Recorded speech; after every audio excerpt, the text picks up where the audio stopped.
spaces for relations inside this community. So why? What was the thing that made her want to do that? Then, many years later, I was 6 years old, and we went to live in Angola. And she went to work for the Brazilian company that was doing hydroelectric in Angola. And when we got there, she's an artist, so she went to do a cultural project in Angola. And when we got there, we could see the values of the Angolan culture and how a culture makes difference in the constitution of a population, a society. And we learned a lot from their culture. And the company she worked for, they had a program of pricing the employees. If you would get your target, you get 12 months of work, but 24 months of payments. So if you get all the targets, you get twice as more than you should get. So she got a lot of money in 6 years. She worked 6 years and got 12 years of money. And then she decided what to do with all that money. And so she talked to us, me and my brothers and sisters, so we could decide together. And we decided that we wanted to build a cultural center in Brazil, inspired in the experience we had in Angola.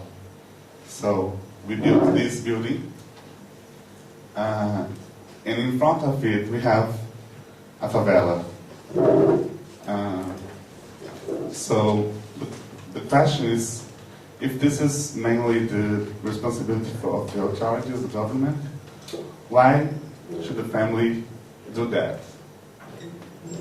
We can have many answers, but it's just a question. But we had the building set up, but the main problem was not to have the building, it's to have something going on inside. So we decided to create Humbi, which is an NGO, but what to do inside? What kind of opportunities we wanted to create inside that building?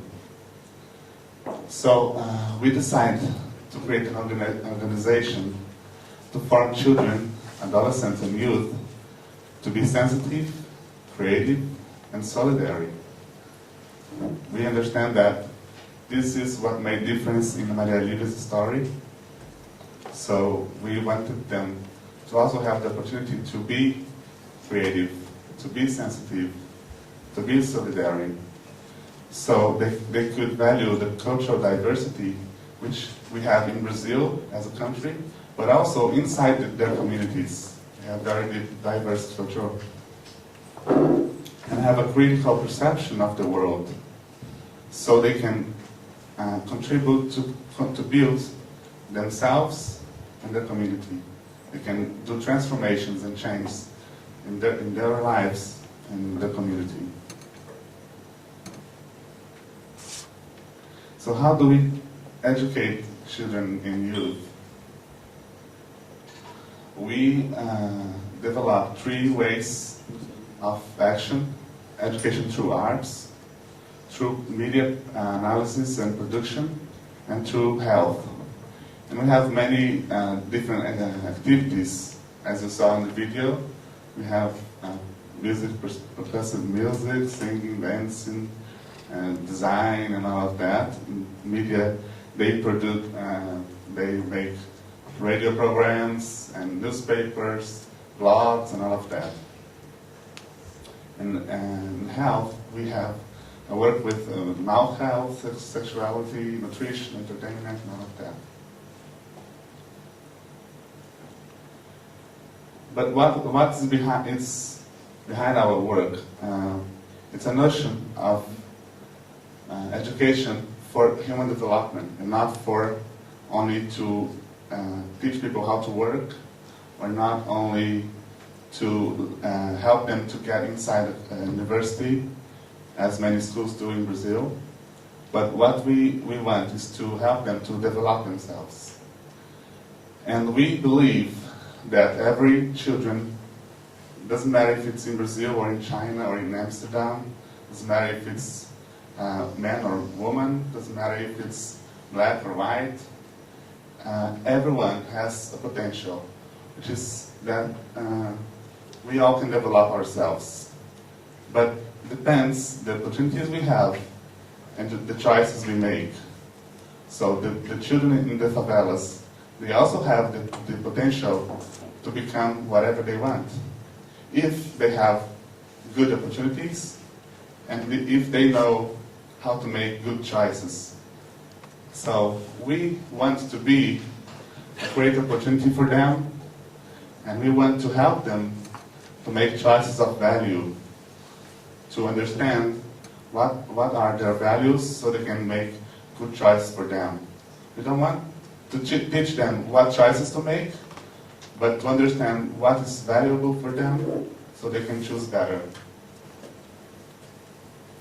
So we do education for values and juvenile leadership, which is we understand that the youth can change their reality. So we create ways that they can understand that and also make that happen, to really make changes in their community, in their homes, in their schools, and all of that.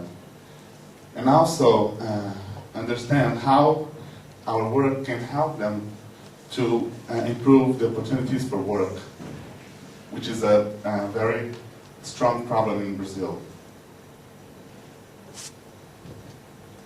So Ronald asked us to bring some challenges. We have many, at least 255, but I brought only 3, so we could discuss in 20 minutes. And so the first challenge for us is how to scale our work.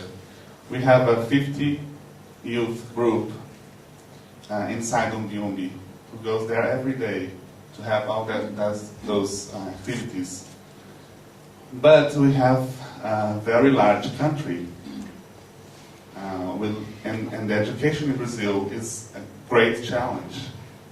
So how can we learn things from that group of 50 youth and understand how that works and make it possible in other contexts for other youth in other communities? It's something that we want to always challenge ourselves.